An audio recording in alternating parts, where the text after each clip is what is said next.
Alright guys, Anthony Punchin here down at BW Physique and Fitness in Goring. Now, what I wanted to talk to you about today was what I wish I had known back when I started, back when I started at the beginning, because these are things obviously I've learned as I've gone along, and I've learned as through study and through actual work and results and all of that kind of stuff.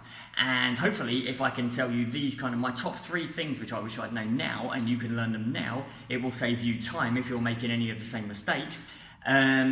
So you won't have to make those mistakes and you can start getting results and better results earlier on and faster.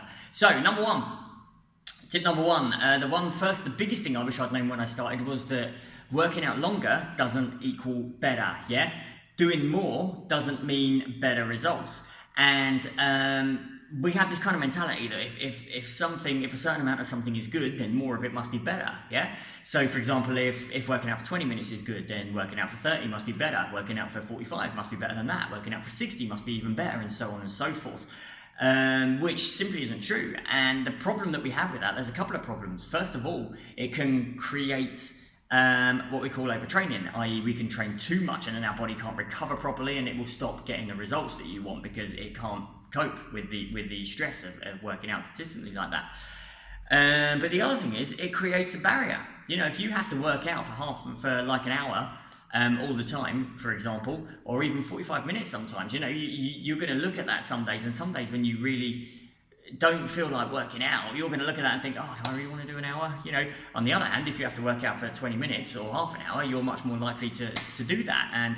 And also there's finding time. If you're anything like me, you're either a busy professional, busy mum or dad like I am, and then you have to still find time to do all these things. And if you've got to find a whole hour just to work out, that's not including getting to the gym, getting back and so on and so forth, then you're probably not going to do it. But what we do know now is that actually, because of course there's an inverse relationship. This is something we've all known pretty much all along, but there's an inverse relationship, between intensity and time. So the harder you work, the less amount of time you're able to keep that up for. It's the reason why you can't sprint a marathon, why marathon runners run much, much slower than, Usain Bolt, who's like gone, because there's no way he's going to keep that up for, 200 meters, 400 meters, let alone 20 miles. And what we've also learned now in certain studies is that you can work out, if you work out intensely enough and in the right way, you can work out for as little as 4 minutes and still elicit a positive response from that, just 4 minutes, okay? So, working out for, like I say, it's 20 minutes, 30 minutes, and then you'll reach a point of diminishing returns, okay? Once you hit kind of 45 and so on and so forth. And to give you an idea, when we used to do boot camp, because everyone else was doing it, before I scrapped it and replaced it with metabolic accelerator, our workouts used to be 45 minutes long. Then, like I say, I scrapped it. It wasn't very efficient. It wasn't getting the results that I wanted because boot camp's just not that effective. And I replaced it with the metabolic accelerator protocol, which is only 30 minutes long. And in that 30 minutes, through all the guys who were keeping track of their calories, we found that we burned 33% more calories in what is essentially 33, give or take, about a third less time. So we're not only working out 15 minutes and getting it done 15 minutes quicker, but we burn a third more calories doing it, in that time. So again, working out longer doesn't equal better. Working out best is better, Working out properly is better. So doing the right type of workout for a shorter period of time is much, much better, number one. Number two, weight is an utterly, utterly useless indicator of progress, If you're anything like me, I actually started off at the other end of the scale than most people in that I weighed about 7 stone when I actually started working out, I was hideously underweight. And so weight was a big thing for me. I had to kind of move that up. But again, as I got older, and there's been times obviously that I've been overweight, and by that I mean over fat as well, particularly after I blew the disc in my spine and I became very sedentary and that kind of stuff after I had my little boy Max. And everything in between. But what I can tell you is that weight will tell you almost nothing about your progress. Yes, if you are like 250 pounds, for example, then you are going to lose weight. As you drop body fat, you're obviously going to lose weight. But the amount of weight might not be very accurate. For example, this here is what 5 pounds of fat looks like. Now, fat comes off from everywhere. It just kind of hangs in your body. Muscle, on the other hand, you can put on wherever you like. It's how we body sculpt. For example, if we can ditch, look at it this way. If we ditched 5 pounds of this off of our stomach, off of our waistline, yeah, but we put 5 pounds of muscle on like our shoulders, on our hips, on our thighs, on all of those kind of areas, which give us that really nice kind of lean, toned, athletic figure. If we've done that, added that 5 pounds of muscle there, but taken away that 5 pounds of fat, and we stand on the scales, we weigh exactly the same.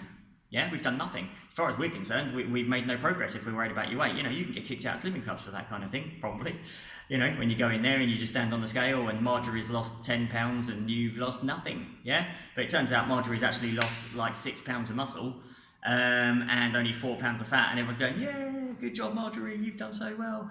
And actually, you've lost no weight, but you've lost 5 pounds of this and you've gained 5 pounds of muscle. So your metabolism is now much, much faster. When she's burning roughly 600 calories less every day, you're burning an extra 500 calories a day, plus you look leaner, slimmer, and more toned, and yet everyone's going to be celebrating Marjorie, yeah? Because they're focusing on the wrong thing, and you feel bad, despite the fact that you got the better result, okay? So weight, useless, yeah? When I do a challenge, I often tell people I quite like to have a scale and to bring a scale, and I'll just I've yet to have people do that, yeah. Because basically, I will weigh you here, and the only reason why we take care of your weight is so we can calculate your body composition. That's the only reason why it's useful, okay? So I can tell you how much fat you've lost versus how much muscle you've gained and so on. Last one, rest days are as important as workout days. Rest days aren't lazy, yeah? People think, oh, I'm just lazy, it's not a real day, it's because I'm not working out. But rest days are just as important, okay? Now, you can take these as active rest if you want. You might do some Pilates, for example. You might go for a walk, something like that. But it's important to make sure that you're getting at least 1, possibly 2, maybe even 3 rest days a week. And this will vary depending on your level, your current level at the moment, how kind of manual your job is, for example, how kind of hectic your life is, but rest days are just as important. So again, we don't, going back to point 1, get into this cycle of overtraining, okay, which then of course will then eventually make us ill, will slow down our results and so on and so forth, okay? So, number 1, things I wish I had known, and hopefully you will take on board to get you further faster. Longer doesn't equal better, yeah? Longer doesn't mean better. More intense means generally the point, yeah?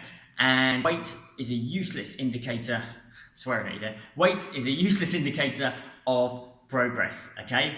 Fat versus muscle is a much, much better indicator of progress, so your body composition is a better indicator of progress, and rest days are as important as work days. Okay, hopefully that's helped you. I've been Anthony Punchin, body transformation expert down here at PW Physique and Fitness in Goring. If you've got any questions, get them down in the comments below, and I'll swing by and have a look later for you. And don't forget to hit the like and follow buttons. I think they're up there somewhere. They might be down there. I don't know. They keep moving them. But hit those so you don't miss any future videos like this. Awesome, and I'll catch you later.